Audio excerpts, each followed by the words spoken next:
મોટું ભૂત. આ ભૂત ખાલી ભારતમાં જ વરગાડ છે, બીજા એકેય દેશમાં નથી હો. આ એવડો મોટો ભૂત વર્ગ્યું છે, નાત અને જાતનું સંતો મથી મથીને કઢાવે છે તોય નીકળતું નથી. અને આ ભૂતડા રોજ ધૂણે છે નોખા નોખા નાત અને જાતના, અને પછી લોહીની નદીઓ હાલે છે. તો આ નાત અને જાત ઊભું કરનાર કોણ છે? પંડિતો અને પુરોહિતો, આપણે નથી કરી. નાત અને જાત હાવ ખોટી છે. જબલગ નાતા નાત જાત કા, તબલગ ભક્તિ ન હોય. ભક્તિ કરે કોક સુરવીર, જાતિ વરણ કુળને ખોય. આપણા ગુરુનો ઉપદેશ ઈ છે, જોડે છે. જ્યાંથી હિન્દુ આવ્યા, ત્યાંથી મુસલમાન, ત્યાંથી પારસી, ત્યાંથી યહૂદી, આ બધા એક જ જગ્યાએથી આયા છે. જાત પાડી દીધી જુદી, જણનારી હવને હરખા જણે. પણ હવે કહેવાનું તો આપણે ભૂલતા જ નથી. કેવા છો? ભગતથી ભણ્યા હોય તો કેવા છો, કઈ નાતના છો? એટલે ફતી જેવું કે મહારાજ નથી. નાત જાત ન આવે, ડિલેટ ભાગી જાય, નવો જન્મ થયો.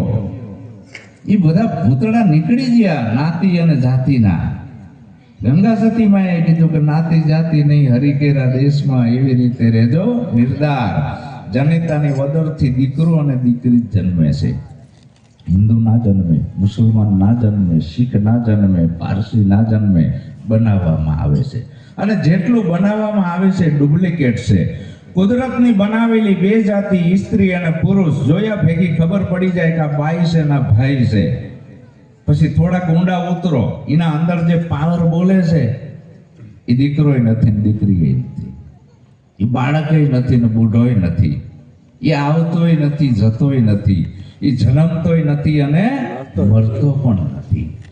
અંગ્રેજોએ એને વિલ પાવર કીધો. આપણા સંતોએ આત્મા એવી નામ આપી. કોઈ નિજ નામ કીધું, કોઈ સતનામ કીધું, કોઈ જી નામ કીધું, કોઈ વચન કીધું, કોઈ મૂળ વચન કીધું કે દેહમાં વચન એક દીવો. એને સતમતથી નિત સેવો બાહેરે, આ દેહમાં વચન એક દીવો.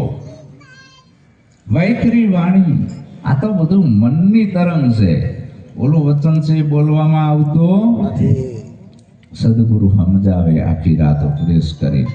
તો એ પોતાનો જે સ્વયં સ્વરૂપ છે એ નિરાત બાપુએ ઈ હદ ઉપર બોલીને કીધું કે હમે હે જોગી અલખ અનાદિ, પાર બ્રહ્મ છે હે પારા, નામ રૂપ ગુણ નહીં હમારે, કભી ન ધરું મેં અવતારા. કીધું ને. તો આપણા સદગુરુએ આપણાને ઈ બોધ આપ્યો છે. ને આપણા મગન બાપાએ પણ શું કીધું?